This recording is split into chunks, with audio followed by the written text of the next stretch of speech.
అసలు ఎన్ని క్యారెక్టర్లు ఉండిపోతున్నాయి సినిమాలో? హీరోయిన్ ఒకటి అంతే.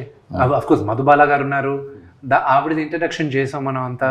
దాని తర్వాత Parvati Devi, there are lot of women characters అయితే ఉన్నారు. సురేఖవాణి గారు, ఐశ్వర్య గారు టీజర్లో కూడా వచ్చారు కదా వీళ్ళందరూ. ప్రభాస్ గారు సెట్కి వచ్చినప్పుడు మీరే డైరెక్షన్ చేశారా?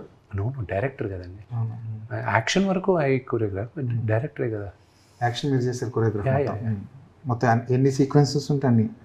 యా వార్ సీక్వెన్స్ చాలా పెద్దదని చెప్తున్నారు అసలు. వార్ సీక్వెన్స్ 18 minutes 12 minutesకి తీసుకొచ్చాం. ఇప్పుడు ఇంకా దాన్ని ట్రిమ్ చేయమని అడిగాను లెంత్ ఆఫ్ ద మూవీకి.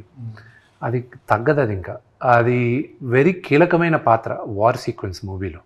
ఎందుకంటే బిగినింగ్ నుంచి బిల్డప్ చేసేది ఇదే, and it will be a very phenomenal war. కానీ ఈ మధ్య మనం వార్ ఎపిసోడ్స్ అంటే చాలా ఎక్కువ ఎక్స్పెక్ట్ చేస్తున్నాం.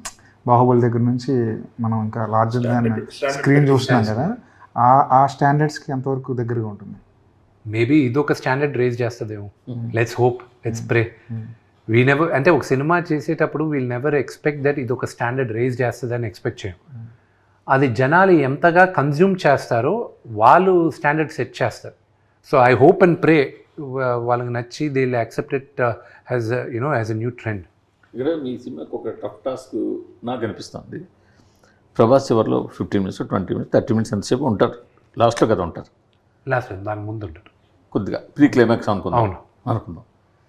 బట్ స్టార్టింగ్ నుంచి ఆ ప్రీ క్లైమాక్స్ వచ్చేదాకా ప్రభాస్ ఎప్పుడు వస్తాడా అని చూసేవాళ్ళు కూడా ఉంటారు. కేవలం ప్రభాస్ కోసం వచ్చి ప్రభాస్ ఎప్పుడు వస్తాడా అని చూసేవాళ్ళు ఉంటారు. వాళ్ళ మెయిన్ అంతసేపు కూడా ప్రభాస్ ఎప్పుడు వస్తాడని ఉంటుంది. అప్పుడు అంతవరకు తీసే సినిమా వాళ్ళకి రీచ్ అవ్వడం అనేది ఒక టఫ్ టాస్క్. రెండోది వచ్చిన తర్వాత ఈ ఎక్స్పెక్టేషన్స్ రీచ్ అవ్వడం ఇంకో టఫ్ టాస్క్. ఈ రెండింటిని దృష్టిలో పెట్టుకొని, ఈ రెండింటికన్నా మూర్తి గారు మీరు ఫస్ట్ మిస్ అయిన బిగ్గెస్ట్ క్వశ్చన్ చెప్తాను నేను. ఈ రెండు కాదు మెయిన్ క్వశ్చన్. తెలిసిన కథ మళ్ళీ వచ్చి కూర్చొని చూడడానికి ఎందుకు రావాలి జనాలు అనేది first question. Okay, everybody knows the climax. Everybody knows the climax. నా సినిమా, ఏ సినిమాకైనా మీరు లోపలికి వెళ్ళి కూర్చునేటప్పుడు క్లైమాక్స్ ఏంటి అనేది క్వశ్చన్ మార్క్తో కూర్చుంటారు మీరు. కానీ నా సినిమా లోపలికి వచ్చేసరికి మీరు క్లైమాక్స్ తెలిసి మీరు వచ్చి కూర్చుంటున్నారు మీరు. ఇప్పుడు మిమ్మల్ని నేను కూర్చోబెట్టాలి ముందుంచి.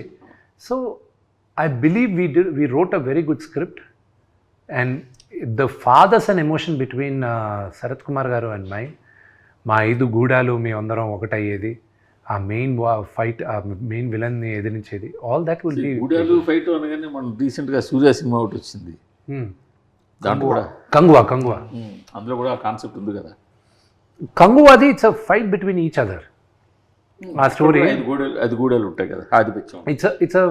ఇది ఆధిపత్యం గురించి కాదు, ఇది మన స్టోరీ అంతా ఇది వాయులింగం పైన రన్ అవుతుంది. దానిపైన ఎక్కువ చెప్పంటే కథ తెలిసిపోద్ది.